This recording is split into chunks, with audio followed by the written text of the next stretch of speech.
Let's make a new project. Then select the video you want, suppose this one. Now add the video. So here we have our sample video.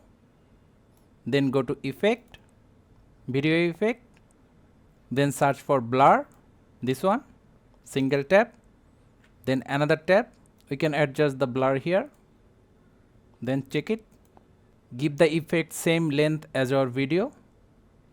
Tab, hold, drag. Let's delete the CapCut ending.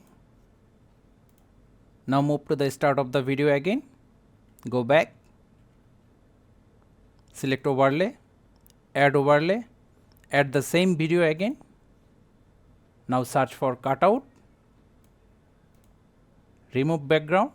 This may take some time. So as you can see that the background is gone. Then check it.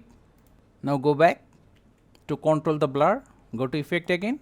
Select the blur, adjustment. Let's make it 50%,